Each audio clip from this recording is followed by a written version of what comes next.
Keberadaan Masjid An-Nur di Dili tidak terlepas dari awal mula datangnya para pedagang Islam dari Hadramaut. Mereka mulai menetap dan mulai memboyong anggota keluarganya sehingga jumlahnya semakin banyak. Dalam perkembangannya, mereka mulai memerlukan sarana ibadah yang mampu menampung jamaah hingga berdirilah Masjid An-Nur di kompleks perkampungan Arab. Masjid An-Nur didirikan pada tahun 1955, atas inisiatif Imam Haji Hasan bin Abdullah Balatif, Kepala Kampung Alor dan masyarakat Muslim Dili. Pendirian ini direstui oleh kepala suku Arab saat itu, Hamud bin Awad Al-Katiri. Pada awal pembangunannya, masjid itu sangat sederhana dan menempel pada bilik toko milik mereka. Ketika itu, yang menjadi imam masjid itu dipilih dari kalangan mereka yang dianggap mampu oleh mereka dan dia merangkap sebagai kepala suku Arab yang menetap di kampung Alor Dili. Pada tahun 1974 dan 1975 saat-saat menjelang integrasi, Kampung Alor merupakan basis perjuangan integrasi. Sering sekali para pemimpin Partai Apodeti, yang ketika itu diketuai oleh Arnaldo dos Reis Araujo dan Fernando José Osorio Soares sebagai wakil presiden Partai Apodeti, mengadakan rapat-rapat partai di Kampung Alor bersama pejuang integrasi dari umat Islam. Dari Kampung Alor, inilah munculnya gerakan yang menuntut integrasi, yang kemudian melahirkan Sukarelawan Indonesia. Ketika perselisihan paham mulai menjangkiti berbagai partai hingga perang saudara antara partai mulai terlihat gelagarnya, umat Islam di Kampung Alor mengutus dua orang tokoh yang ketika itu menggunakan sampan pada malam hari melalui Pulau Alor, Kupang, hingga sampai di Jakarta untuk meminta bantuan dari rakyat dan pemerintah Indonesia. Tokoh-tokoh yang diutus itu adalah Haji Salim bin Said Al-Katiri, Hedung bin Abdullah dan Sya'ban Joakim. Tepat pada tanggal 7 Desember tahun 1975, menjelang fajar datanglah bantuan dari rakyat Indonesia.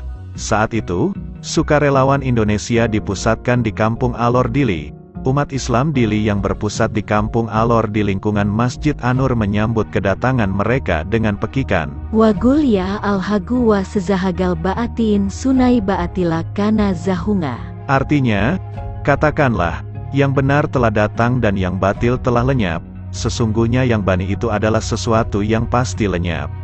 Ketika itu, rakyat Timur Timur dan umat Islam Dili yang mayoritas berasal dari Partai Apodeti memenuhi jalan untuk menyambut kedatangan tamunya dengan mengibar-ngibarkan bendera merah putih.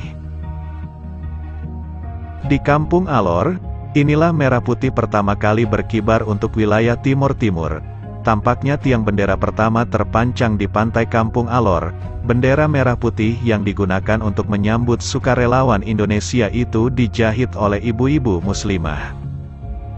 Ketika itu, karena khawatir yang datang itu bukan bantuan dari Indonesia, ibu-ibu banyak yang menyembunyikan bendera merah putih di pinggangnya dengan cara diilitkan ke tubuhnya sehingga mereka terlihat seperti wanita hamil.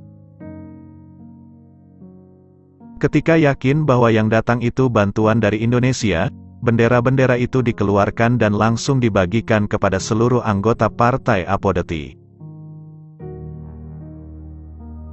Bantuan dari Indonesia kembali memulihkan ketenangan masyarakat Muslim di Dili sehingga rencana pembangunan Masjid An-Nur terlaksanakan pada tahun 1976.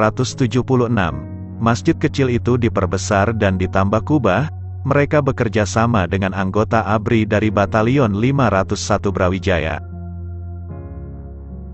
Pada awal tahun 1980-an, Masjid An-Nur direnovasi oleh Pangdam 9 Udayana Maijen Dading Kalbu Adi pada tanggal 20 Maret tahun 1981.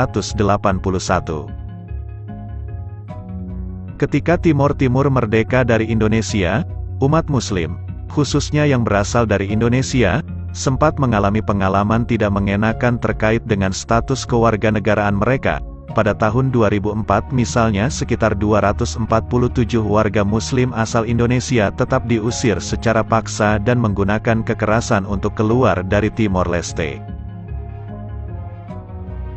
Setelah pengusiran tersebut, Kini kehidupan umat Islam di Timor Leste tampaknya mulai normal kembali. Hal tersebut tampak dari ramainya sholat Jumat dan berjalannya sekolah yang dikelola pengurus Masjid An-Nur.